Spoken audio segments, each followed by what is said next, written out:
Hey everyone, welcome to this week's episode of our podcast, Is Breakfast Included? Thank you for stopping by. This week on the show, we are joined by the legendary keyboard wizard of Duran, the controller, Nick Rhodes. We discuss everything from their recent European tour to the spooky Halloween show that they're cooking up for Madison Square Garden. Nick also tells us how a skeleton puppet that he filmed in his living room found its way into their live show. And we dive into his love for photography, because apparently 250,000 photos are not enough. On top of that, we explore the future of AI in music and how Nick's been experimenting with it in some interesting ways. So grab your cup of coffee and settle in. This is an episode you don't want to miss. Tell everyone who you are. Well, I'm Nick Rhodes, and I play keyboards with Duran. So effectively, I work for Bernie. No. It works just like that. Together on the road. Yeah.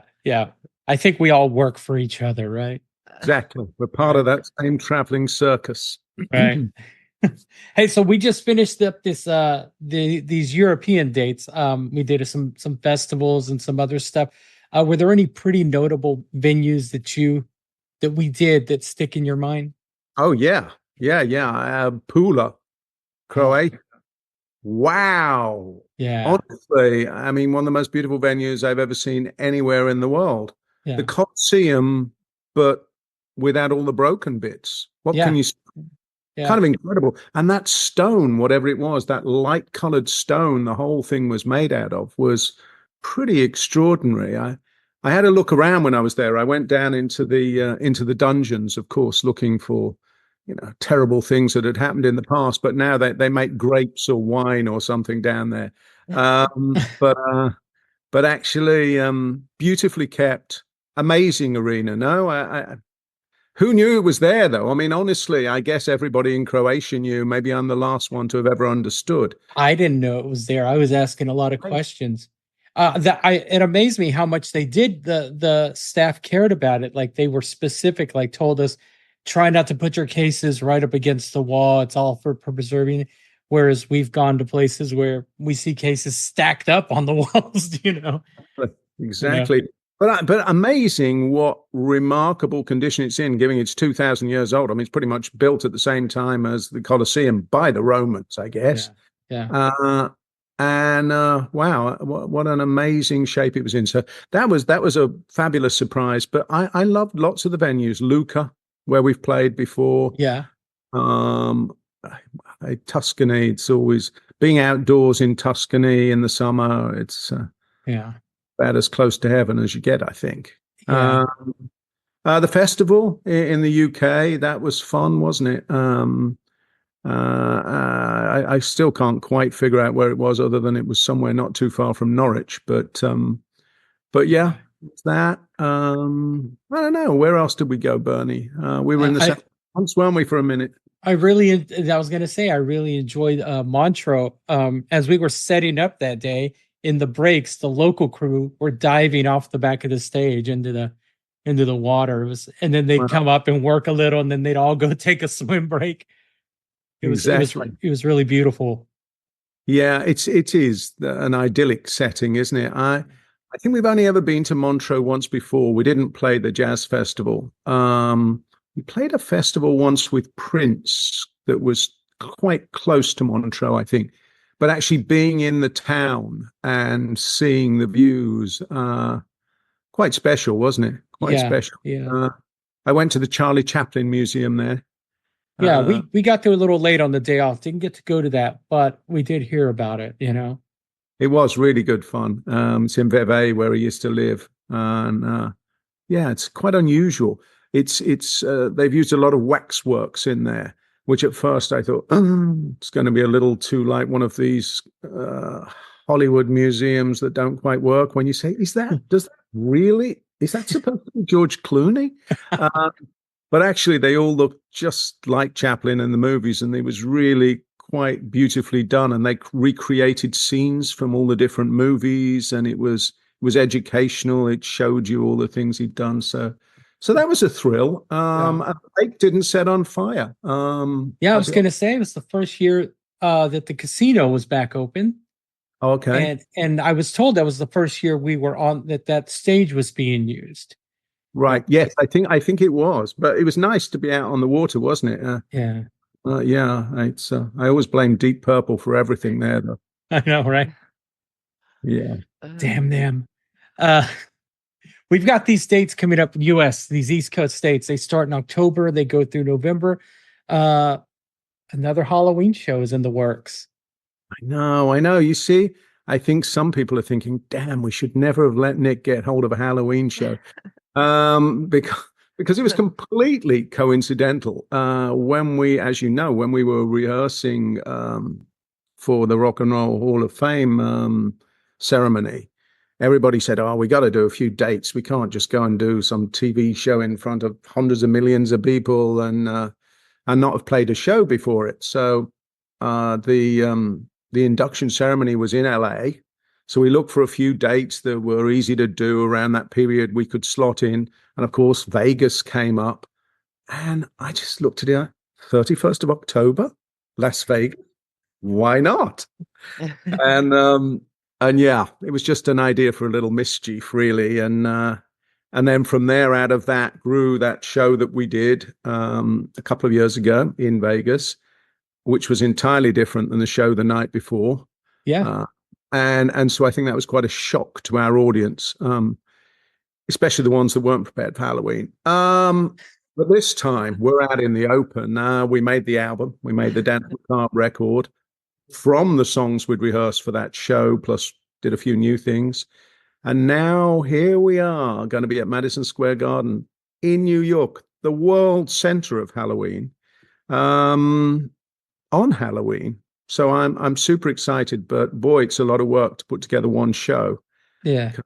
As you can imagine, you know what goes on behind the scenes. We always try to make it feel like it's effortless and we've really done nothing. And just, we're just good at playing the songs and being there for people. But in fact, this one is a lot of work. Yeah. Well, I remember the show in 22. Everyone knew we were going to do something, but it was quite spontaneous. You came in, spent the whole day with us, making sure that the stage was decorated. It was. Is there anything that we're going to build on? I mean, I'm sure we are for this show. It's a bit more of an intimate venue this time, Nick. Yeah, scale's just going to be a little larger, but yeah, I'm guessing you'll be seeing a lot of me that day, Bernie. At the moment, I'm working on all the projections for the screens, and we've changed the format of it, which is quite exciting. And John's been working on the set list to get all of that working and figure out how we run songs together, how long we can actually play. I think it'll be a good couple of hours, this show. And of course, there'll be some props and some surprises. We're encouraging everyone in the audience to come in their best Halloween wear. After all, it is, Halloween only happens once a year, and we are going to be in the city. So yes, I have high expectations for the attire of our audience. And as regards our own, yes, I think everybody will have their Gothic best on. Yeah, I hope so. So what you're saying is don't miss this show. Well, yeah. I'm not going to miss it. I'm definitely going to be there. I booked my place already. I believe if you're looking at the stage, I'll be over on the right somewhere. It's a good view. Yeah, it is a good view. I tend to I keep an eye on John through the entire show. I watch Simon. I always like to watch you to see what you're doing. And I have a few moments on the show where I walk over to that side and come around back. And I don't know if you notice, I always just sit there and watch you behind Kevin, for a few minutes. And I can't see behind. I need wing mirrors. Yeah, that's next. I need like on a motorcycle. I'll get you some of those glasses from the comic books in the old days with the reverse mirror on the side. I would love that because I'm always, when I've got a minute, because I have a lot of different changes to make and things to fiddle around with, and a lot of things to remember. But I'm also always, I always have an eye on the screens to make sure the content's working and the lighting and the mood of things. And I have to watch everyone on stage because I I start all the songs, and so we've all got to make sure everybody's ready. And Yeah. that's a full-time job because then you'll get somewhere. My pet peeve is Simon will sort of say something. I think, right, he's ready to go now. So I'll go, right, let's start the song. Let's go. And then, of course, it starts talking again. So you never really know what's going to happen with the live show. But Yeah. that's the fun of it too. The It's loose cannon. He's the loose cannon. I think Simon definitely that should be his on his next passport. I'm going to put that down as his occupation. But yeah. Without giving away too much, and then we'll move on. Is there anything you could tell us about the Halloween show? Like we've talked about the set. Like any surprise songs? Well, there are. Yes, there are surprise songs, which will have to remain a surprise, but things that we have not ever played live before for sure. Nice. The deluxe version of the Dance Macabre album comes out, I think, in early-ish October.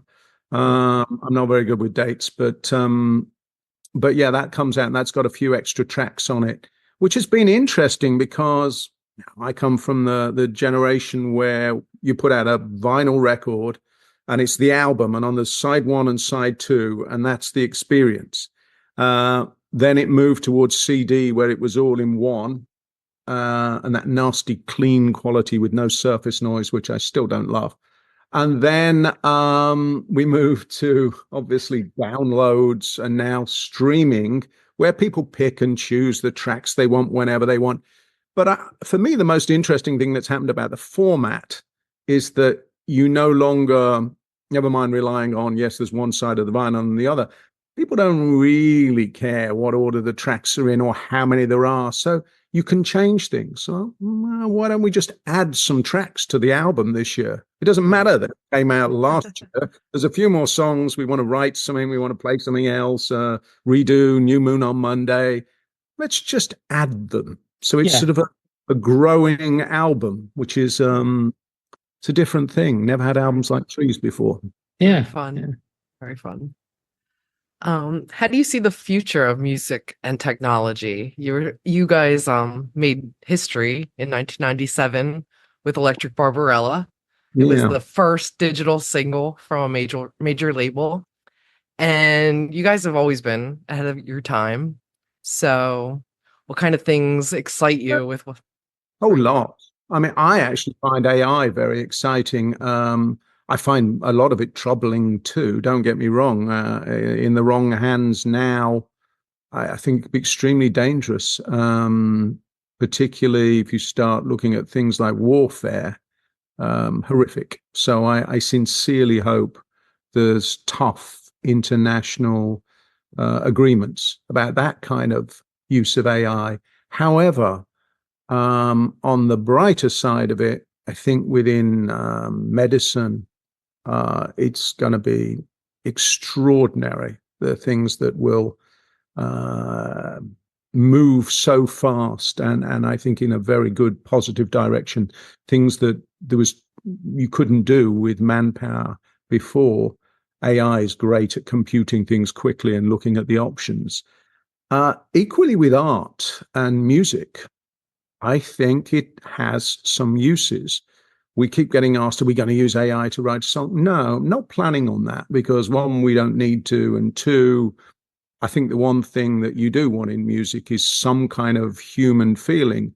But do I believe that there will be good AI songs? Of course, completely there will, because they've got all the information there. It's a bit like saying, well, is AI going to be good at chess? We already know the answer to that, yeah, a computer can beat even the best chess players, but does it make it a better player? Not really. It's just cheating in a strange way, I think. And I feel the same about it with music, that there will be things that it'll be able to do that somehow sound magical to us because we haven't heard them before. And I think it might be a very good tool. I already played around with it for lyrics, particularly just to see if even a little phrase comes up somewhere. And that's interesting. Again, for sure, it's stuff that we wouldn't do. But at the same time, most of it was pure junk for the time being. Mhm. That will change. It will become more sophisticated. When we were actually doing our second AI video was for the track Dance Macabre. And it was new animation that had just come out. And so you know, the same as you do with ChatGPT, you just type in what you want. So I'd be saying, all right, well, I want a witch stirring a cauldron, but I want a hat to be purple, and behind her two demons coming forward, leaning over. But the detail that you can get into with it, the more detail, usually the better it is and the closer to what you imagine. And we realized, because this program was real bleeding edge when we were making the video, and Link, the guy that I was sitting with, who's the master of this stuff and was making it, said, well, we're actually teaching the machine as we go along and we make decisions about things. You'll see in 3-4 moves along, it'll now know that that's what we intended. So that was really fascinating too. And it was quite hard to get longer clips to edit together because it was really only going up to about, I think, 6-7 seconds then. Now it's already more.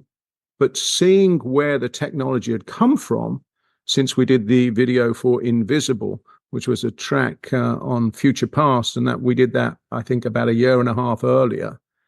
In that 18 months, there's a monumental change in what was possible. And I think if it keeps going at that exponential rate, like a rocket, we're going to see pretty remarkable things. And that will affect everything from programming online and algorithms of you may also like to the way people work, the way things work on tour, visuals, videos. So, yeah, I think that is the new frontier. There's a lot of other things too, but that for sure. I think getting everybody paid properly from streaming would be a real breakthrough for the music industry, especially for younger acts who rely on getting something back from what they've just put out. So I'd like to see that happen. Right on. How would you feel if you heard a song that was created by AI and it was a complete ripoff of a Well, Duran I song? think it will happen. We won't be the first ones. I suspect it'll be the likes of Taylor Swift or something that will get copied first. But I think music is for everybody.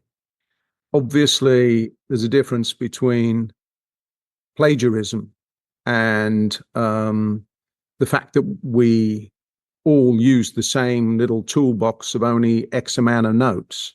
Yeah. I mean, there are only 8 of those white notes and a few little black ones in between on a piano. And so how you arrange those things and what speed you play them at and what instruments you play the notes on, obviously, it's remarkable that there is as much variation in music and styles of music as there is. We're just adding AI as a new element. What I think should happen is that because we all know there's a digital footprint for everything, if someone makes a song using AI and they happen to have put in Duran, U2 and Lady Gaga, then the elements should be traced as to what AI used to create that, because it's intellectual copyright. It's it's IP is exactly what it is. Yeah. Intellectual property. I've Ozzy, your keyboard tech, and others on the tour are always they're constantly talking about AI, and it scares me. I think there always is going to need that human element.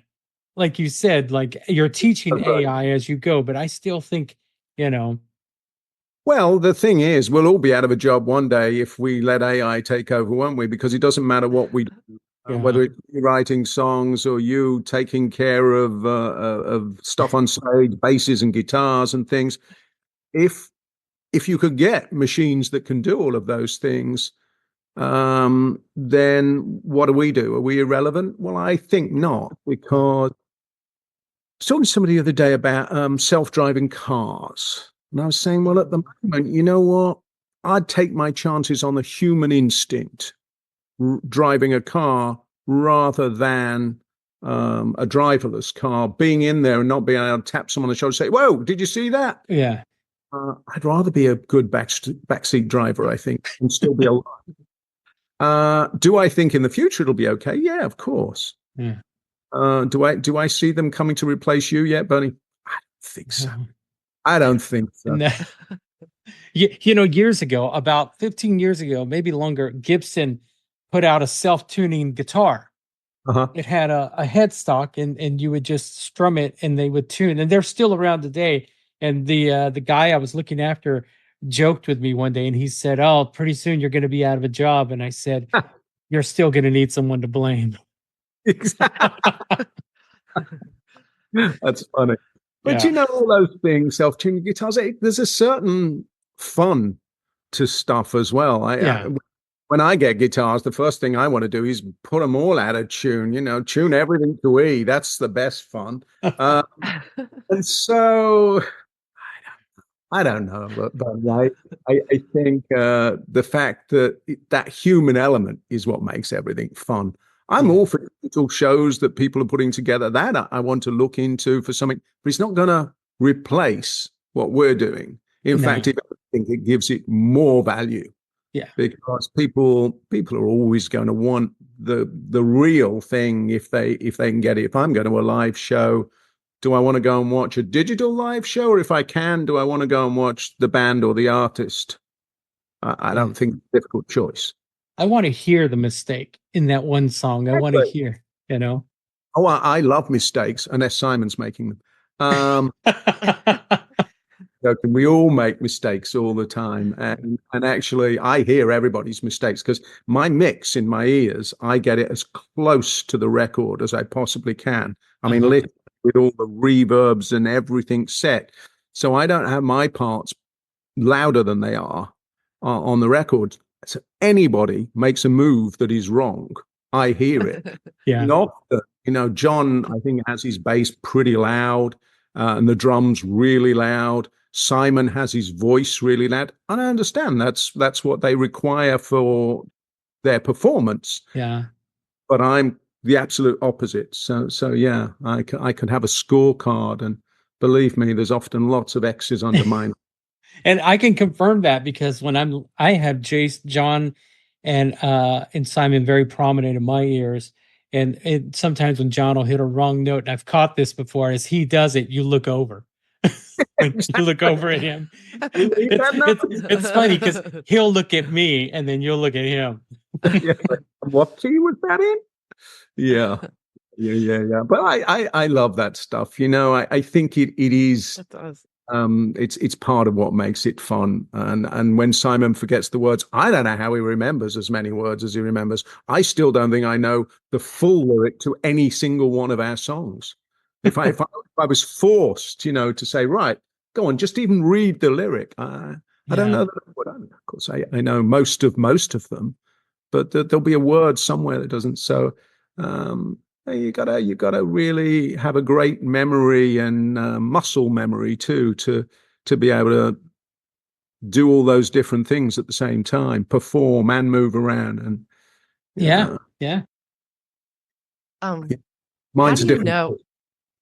When you're recording, how do you know when a song is done?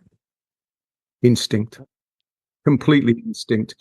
Because you I'm probably really sit there and mix. Well, I'm really good at things. knowing when they're not done. Okay. You hear something and I'll say, oh, I don't like that because of this, or we battle things out between us with parts. So if John and Roger put down a drum bass track, I'll go in and I'll listen. I'll go, wow, it sounds amazing. It's usually what happens. But sometimes I'm like, oh, can we change a bit here? And then they'll come in and we'll play together and we'll go through stuff until we battle out what it is that's not clicking in the song. And that happens with all of us. I could put down keyboard parts and then Simon will come in and say, oh, I think that should be a minor. Can you change that? And then I'll give him my reasons. And then if I cave in and say, all right, let's put the minor there, put the melody on, let's see what happens. That's sort of how the songs grow. But once we've got the arrangement right, I have to say at this point, after a lot of years together, we're all pretty good at taking care of our own area. Mm-hmm. I never really question Simon's vocal performances. I know he'll do the best he possibly can, and he doesn't question what I'm doing with sounds and what I pick. It's a rare moment when that happens now, which actually makes the process a bit faster. We still argue over lyrics all the time, but I think the reason for that is because they sort of represent the band too. Even though it's Simon who has to sing them, we all feel different things about a mood of a song or the message that's coming over or whether it crescendos in the right place and says the right things. Yeah. So that's a bit more general, but the music sort of all falls into place. Right on. Well, how do you guys handle creative differences when that happens? Some people scream and shout, other people sulk. Yeah, mostly we whatever happens in the studio, we will argue with each other, we'll fight our corner for whatever we want. It comes down to picking your battles. Yeah. Because I'll know I'm not going to get my way on everything, but there's no way I'm going to lose this battle and that battle. So I'll just fight to the death on some of those. And occasionally the song can be a casualty. Yeah. There was a song on Paper Gods called Northern Lights, which was, I thought, one of the better things on the record. But we had a big disagreement, mostly Simon and I, about the placement of a brass part. And for me, it wrecked the song. And for him, I guess it wrecked the song too, because it went on and on and on, this argument, to the point where it got removed from the album, because neither of us thought that it worked to go on the album. So that happened. And then one day, Simon came and said, you know what? I think I do like it your way round. That's fine. And he caved in on that one. So it was too late to make it onto the actual album. It made it as a bonus track or whatever outside of the sequence. But that's an example of how far those things can go. And there are other tracks that are unfinished because we didn't quite get it right. There was something we did with Mark Ronson a few years ago that was for Future Past, actually. One track made the album, which was great. The other one is still sitting there waiting to be finished. And it's really, really good. Anytime working with Mark is a joy, and something special comes out of it. And it did, but we haven't finished it yet. And will it be finished? I think so with that one. I mean, it's always hard to say because there's piles of debris everywhere. But when they're good enough, usually one of us marks it on our mental chart and say, right, I'm coming back to that. I'm coming to get you. Yeah. I've been with you guys for 14 years. And even before that, yeah. You look younger than when you first joined us. How did that happen? Benjamin Button syndrome. That's what I have. You see the annoyance on her face when I said that. 14 years. But even before that, I knew you guys were a very a visual band. You know, it was how I've seen you in rehearsals when you come in and spend days and days. How do you collaborate with Gary Oldknow and Vince Foster when you come in to give them your vision? And you know, I've seen you come in with a bottle of wine and a glass and sit there, and then you're there 10 hours later. Yeah. If the bottle's lasted that long, it's done well. I think it's putting it all in perspective and having a plan. Sometimes I don't have a plan at all when I think about a song and we say, how are we going to present it? And I just go away and nothing comes. And I go, all right, put that one aside for a minute. And I'll wake up in the middle of the night and go, it should be like that. It's a balance to me with everything. For this upcoming Halloween show, Vince and Nick Rhodes, who does a lot of the creation of the visuals from the concepts that we have, we all had a meeting actually at my house, and we spent about 3 or 4 hours going through what the songs were, the shape of the video screens, what moods I wanted to create for each one. And then they'll take it away. Vince has got an idea of his color palettes and where he'll start going with the lighting programming. And then Nick will come back to me with some ideas. I keep sending him images and little clips and links to things. I like this. Let's make it a bit more like that. Here's some footage I took the other day. Let's use this. And it sort of grows out of that. But then it reaches a point, they're all like sketches. And then I'll say, there's too much gray there, not enough color. We need something funny there. We need something bright and pop culture there. We need something that feels more like a more old school movie, or we need something there that's edgy and fashion like. And trying to find that balance of the right things that works with the songs, that doesn't get in the way, because you don't want people coming to a show and looking at the screens and looking like they're watching TV at home. That's not fun. You want the screens to be part of the show and to enhance the vibe and the mood of the songs, but not to get in the way. So that's another thing. Sometimes I've made things that had a whole little storyline and then stripped it back to 2 loops of 10 seconds each, because I didn't want everyone watching it like that. Yeah. And so that's basically what we ended up seeing. Yeah. And I think, again, to your answer, when I end up in there and we're actually programming the stuff up there, we've already got all the bits. So then it's putting it up there and looking at it saying, all right, is that working the way we thought it would? Sometimes you get scale wrong.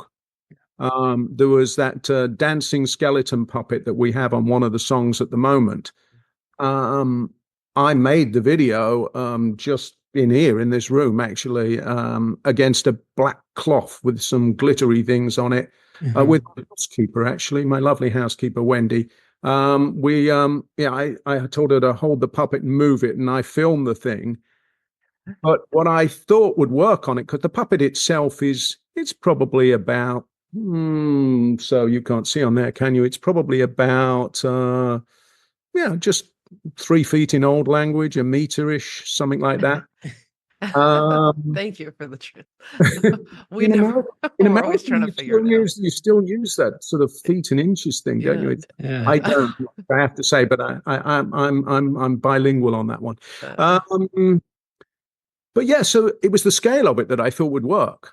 Because even though it's quite tiny when we're doing it, when you blow that up onto a screen, so this skeleton's head is sort of 6, 7, 8 feet high, then it becomes much more interesting. Yeah. So it's one of the things you're never quite sure about until you see the scale of the screens you've got and how it really works. You can mock up anything, but then when you actually go, okay, got it. So we got to do this to it or blow that up. And, yeah, and I don't like really clean footage much. That sort of super high-tech digital stuff, to me, it looks like everybody's thing. So I'm a bit more handmade than that. I'm much more from the David Lynch school generally. However, there are a few things where you say, yeah, that one should be sharp. Okay. So go ahead. Oh, I was going to say, I read somewhere that you, during lockdown, cataloged 250,000 photographs that you've taken. First of all, how long did it take you to acquire that many photographs? Most of lockdown. And oh my gosh, I thought I took a lot of photos. I think I have maybe 30,000. I read that number and it was just mind blowing. That was 20 years of digital photographs, and it wasn't any of my analog photos, of which Oh my I don't goodness. know how many of those there are that I've got to scan. I mean, there's got to be over 10,000 of those, I would think. But of course, when we had Painful. analog, we were all so much more careful. We framed shots properly, and we took one picture, maybe two if we needed to, and then took it to be developed and had to wait to see if we'd got it right and if the exposure was good and all those things. Now we're just all so cavalier with our phone. Oh, let's take 30 and why don't I do a bit of video too? And let's do this. Then what happens? It just all disappears into this huge digital vacuum, and it never usually comes out. I've got so many photos in my phone trying to find something in there, even though the search engine's getting better. It's almost impossible to find something from 8 years ago that I maybe took 3 frames of in some city in America that I barely remember the name of. And well, find me that picture from that little bar in Saratoga. Yeah, just doesn't work like that.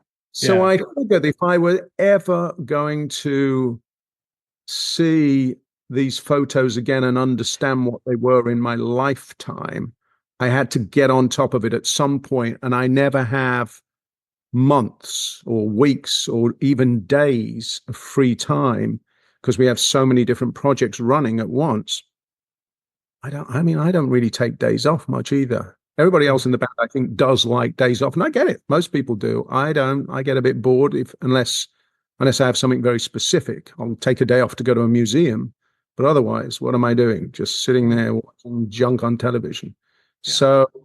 So I worked through all of it, and that's what I did with logging the photos. It was painful. Sounds I just terrible. sat there hours staring at the screen, and it was sort of, okay, car, New York view. Yeah, that's one of my friends that goes there. That one, oh, that's a family photo. That's an animal. That's a cat. That's this. And eventually, the number of categories that I had to create were just growing and growing and growing. Then, of course, you think, well, I'm about 20,000 in now, but I've just decided I need the category signposts. So then I had to go back through the 20,000 and say, right, all of those that I put city views or something, I want those in signposts. And it took me up to about 50,000 to, I think, get most of my categories. And after that, it was a little bit easier because then you could just slide them in. But it was hard with a band photo, for example.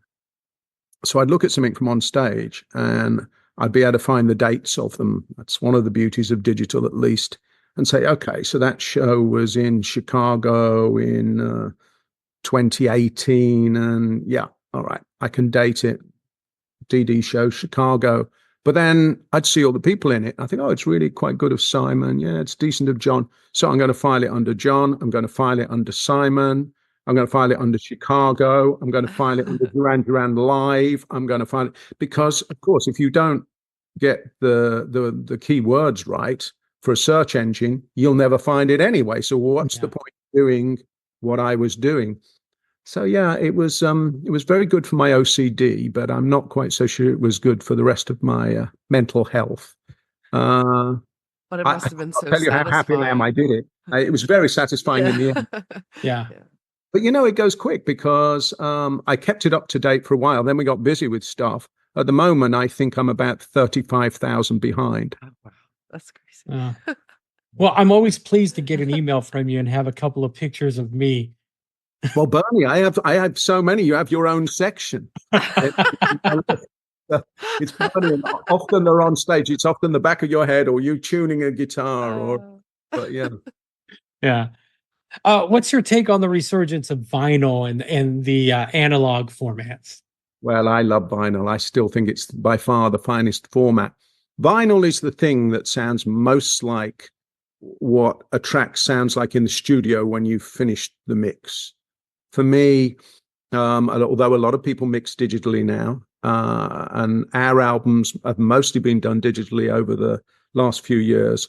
It was kind of fun working with Bob Clearmountain, one of the great masters of mixing albums, and he still does everything completely analog. And the warmth, it's so different.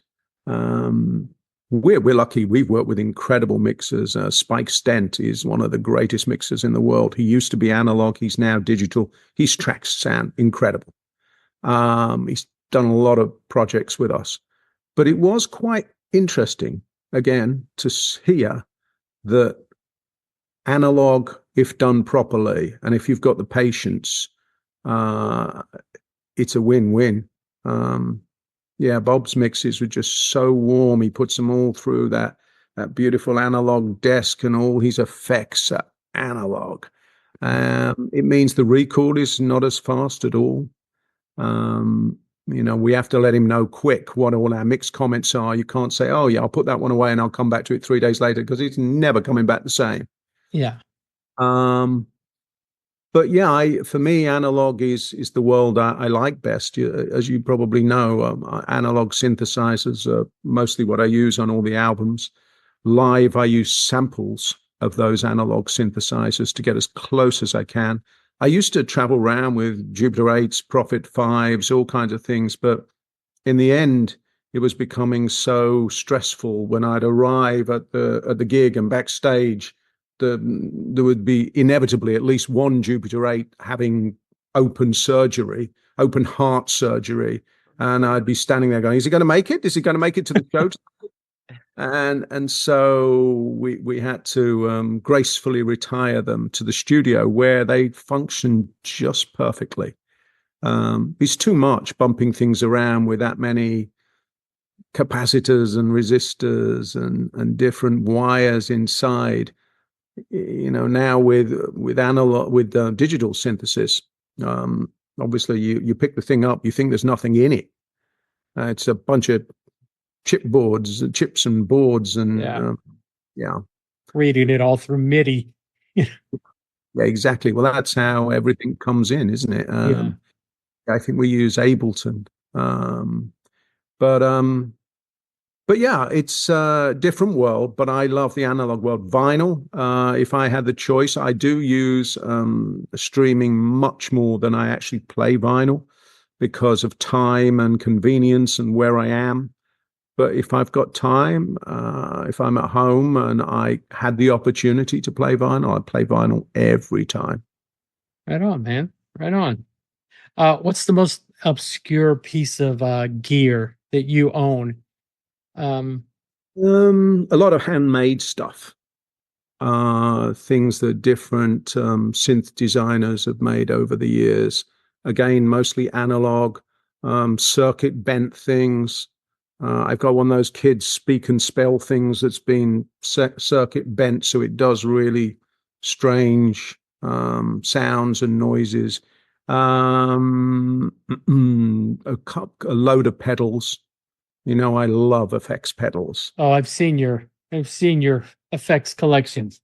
Yeah, I got a lot of pedals. I love processing stuff, particularly analog processing. Some of the digital processing is now amazing too, but there's nothing quite like finding some kind of old wah pedal and the right distortion. I love guitar pedals on keyboards. The first time I discovered the joys of putting my Jupiter 8 through a rat. It was so much fun. I put keyboards through amps.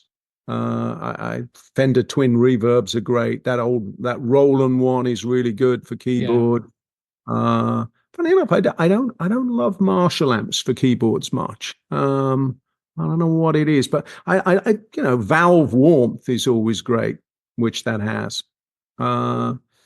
So yeah, pedals, weird one-off synths, and then a lot of quite rare synths too.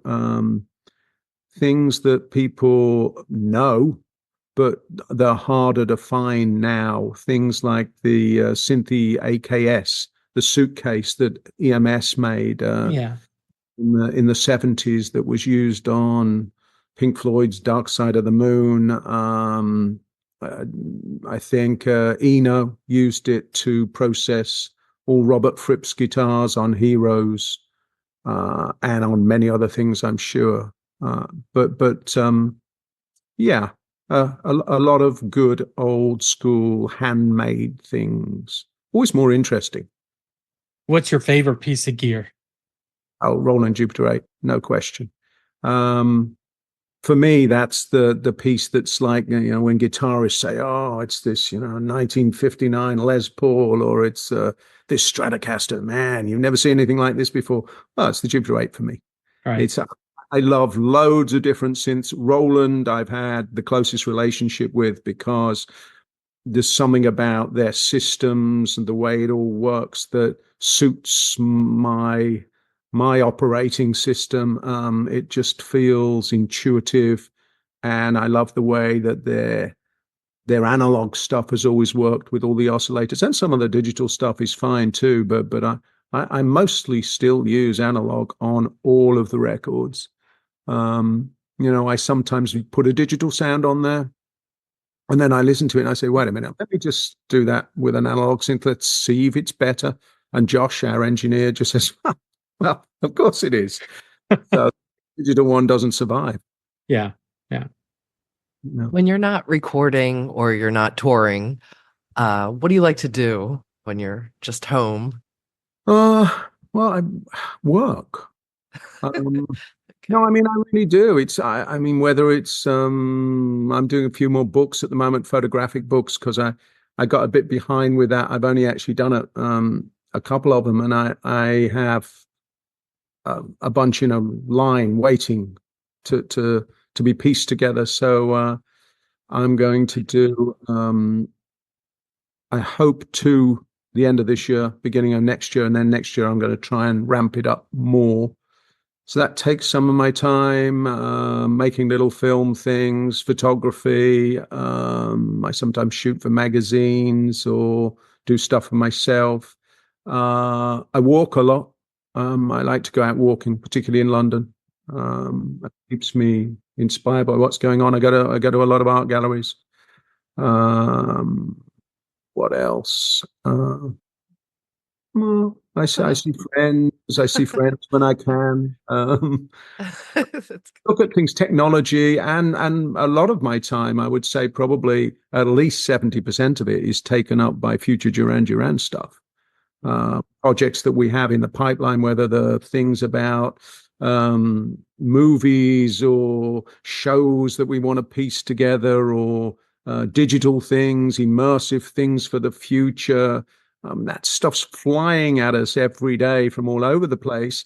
And so you have to zero in and sort of say, right, what are we going to prioritize here? Do we want to do a TV series? Do we want to do a movie? Do we want to do a musical? Do we want to do this? And that's a lot of meetings, a lot of talking, a lot of things to look at, a lot of things to read and go through, and a lot of decisions to be made. Yeah. On that subject, how do you decide if a series approaches you saying, "Hey, can we use one of your songs in this show or in this movie?" How do you decide that? Is it the same way, similar to what you said about the lyrics? It has to represent the whole band, or? Yeah. With decisions like that, anything that we've written together, the decision has to go through everybody. If anybody has a really strong objection, it usually ends up not happening unless the other members of the band have an equally strong view on it and try to persuade that person that we should do it. Usually we agree.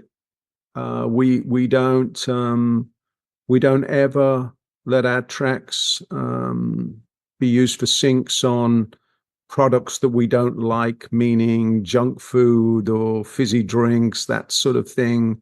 We've never done that. But if a movie comes up, a cool indie movie that everybody likes, that want to use a track, then that's got a pretty decent chance. If a big budget movie comes up, depends what the use is. If we like it enough and think, yeah, it's a new audience for the track, it's okay. If it's a pure piece of junk, then it usually gets vetoed. Um, I don't. I think music's for everybody, so I don't mind our tracks being used for stuff, but we avoid politics always.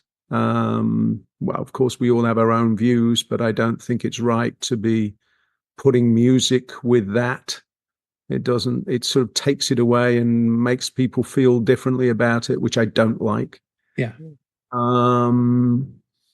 But it depends what it is. Really depends upon a product. If it's advertising, then we're very, very careful with that. We licensed something to, I think it was Dior. I think it was for a lipstick a while ago that everybody liked. That was a good match. Whereas some kind of food item in row 3 at the local supermarket may not be quite such a good match. Do you usually get to watch, like if it's a show or movie, do they send you a copy and go this, or just the scene? Well, it varies. It depends what it is. I mean, what you always get is a script for something or a treatment. So if it's a movie, you would get an outline. It varies. Some is a 1-pager, some is a 10 pages of what's going to happen. But always they will describe the scene where they would like to use your music. So if it's a track, I say something like Come Undone, then they'll say what happens between the actors. They'll give you the dialogue that's going on in that scene and an overview of what happens before and after it, the mood of it, and then what bits they want to use, how much of it, 10 seconds, a minute and a half, the whole song. So you have to have the detail because otherwise it could end up being anything. Yeah. I mean, one of the uses I think of any of our songs was actually in the movie Layer Cake. They'd requested to use the song Ordinary World. And the scene was actually really violent and disturbing and awful, which isn't the kind of thing that we would normally okay. But it was such a good script, and there were great people involved. The director was really, really good. The actors in it were quite special. And somehow we trusted that it was going to turn out pretty well. And it did, because it was an inspired use of the song instead of it just being the typical thing that you would expect. It took it in a very different direction, and I love that too. When people have more creative uses for the song. Yeah. I agree. I agree with that. If everyone has an idea of Ordinary World, but when they see that scene, it's pretty much it's very similar to the movie Boogie Nights. Like they play a song called Sister Christian during one scene. If you've listened to that song before you saw that movie, now that's all I can think of when that song comes on the radio is that scene of that movie. And it's pretty disturbing. But that was a great soundtrack, actually, Boogie Nights. Really good. Yeah. On this subject, I didn't plan on asking you this, but I will. There's always talk of is it biopic of Duran. If this happens, if and when this happens, do you have say so on what the title will be, and also who would play Nick Rhodes, man? Well, I think we were asked that before.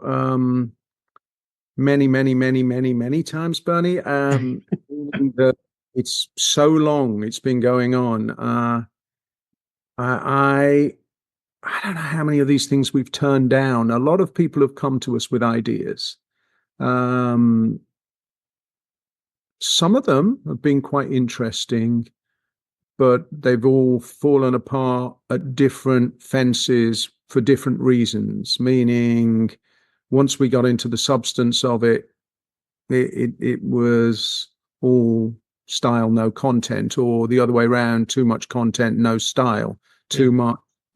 Some were too literal. Some were too much fantasy. There was one written by a really great LA writer some years ago. It was the closest that we ever got. We were deeply into discussions, and actually they even did a reading with some great actors playing us, which was very bizarre. They were just reading. They weren't acting, but they put on their voices and they were all going through the script together.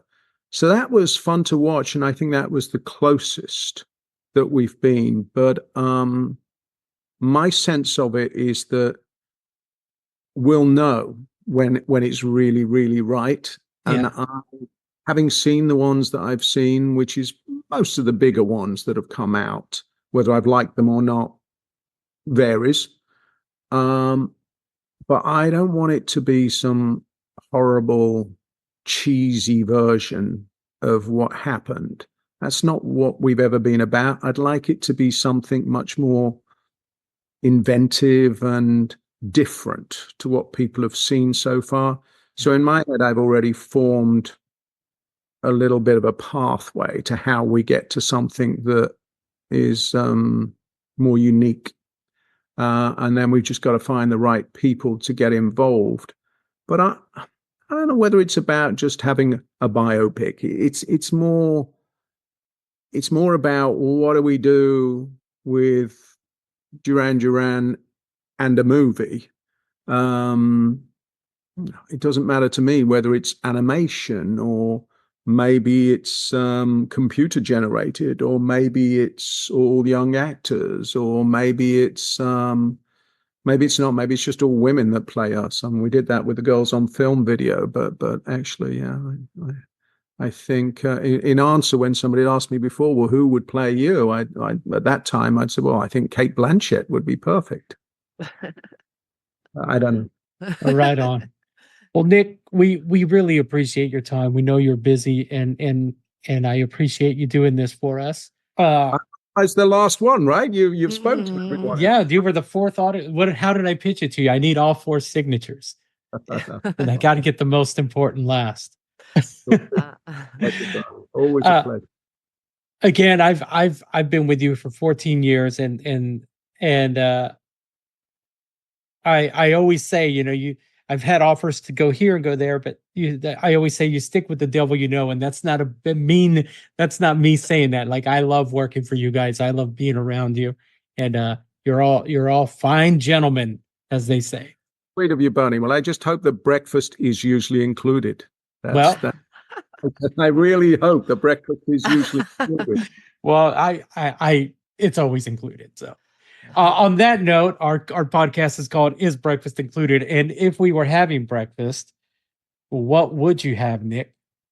Well, the thing is, Bernie, I hate to do this, but never, ever eat breakfast. I'm not an early riser. So in the true meaning of the word, to break your fast, breakfast, I guess what I have is lunch.